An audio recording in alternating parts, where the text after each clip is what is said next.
بسم اللہ الرحمن الرحیم۔ السلام علیکم ناظرین، آج کی ہماری ویڈیو کا موضوع ذیابیطس یا شوگر کے مریضوں کے لیے ہے کہ کیا وہ گڑ کا استعمال کر سکتے ہیں۔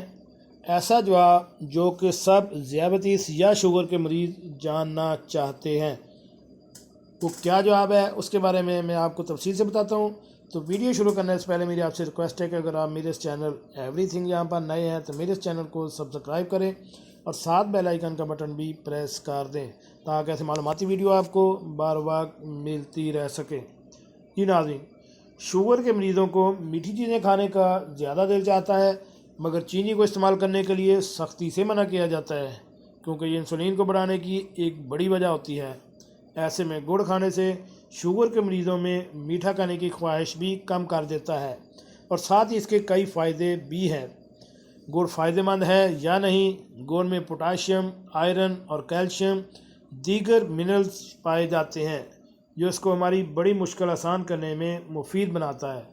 اس کو گنے کے رس کو ابال کر تیار کیا جاتا ہے اور یہ چینی کے مقابلے میں کم ریفائن ہوتا ہے، اس لیے شوگر کے مرض میں میٹھا کھانے کی خواہش گڑ سے ضرور پوری ہو سکتی ہے، مگر ہائی بلڈ پریشر یا ہائی شوگر کے مریض اس کو بالکل نہ استعمال کریں۔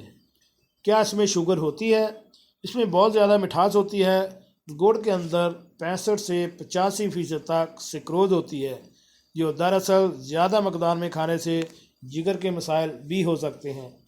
بلڈ پریشر لیول بڑھانے کا باعث گڑ کھانے سے جسم کے اندر گلوکوز کی سطح پر زیادہ اثرات مرتب ہوتے ہیں، اس لیے کھانے کے بعد ایک چٹکی گڑ کھا لینا بھی اس بیماری میں مبتلا افراد کے لیے مفید سمجھا جاتا ہے۔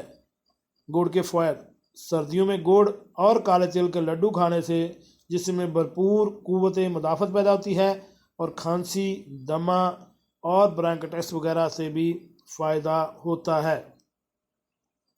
وہ بچے جو نیند میں بستر پر پیشاب کر دیتے ہیں، ان کے لیے بھی گڑ اور اس کی چائے بہت مفید ہے۔ ہچکی روکنے کے لیے بھی گڑ ایک اچھا ٹانک ہے۔ 1 چمچ کے برابر پرانا گڑ خشک کر کے پیس لیں، اس میں پیسی ہوئی سونڈ ملا کر سونگھنے سے ہچکی اور نزلے کے مسائل حل ہو جاتے ہیں۔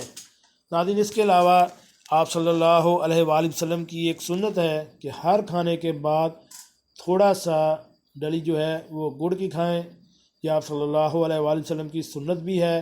اس کے علاوہ مردانہ کمزوری کے لیے بہترین مانی جاتی ہے۔ اگر آپ گڑ استعمال نہیں کرتے تو آپ گڑ کو اپنی خوراک میں لازمی استعمال کریں، اور ہر کھانے کے دوران اگر نہیں کر سکتے تو کم از کم 2 نہیں تو 1 ٹائم گڑ کو لازمی استعمال کریں۔ اس سے آپ صلی اللہ علیہ وآلہ وسلم کی سنت بھی زندہ ہو جائے گی، اور اگر آپ کو مردانہ کمزوری کی شکایت ہے تو وہ بھی۔ ناظرین، کیسی لگی آج کی ہماری یہ گڑ اور ذیابیطس کے متعلق ویڈیو؟ امید ہے آپ کو پسند آئی ہوگی۔ ملتے ہیں نئی ویڈیو کے ساتھ۔ السلام علیکم۔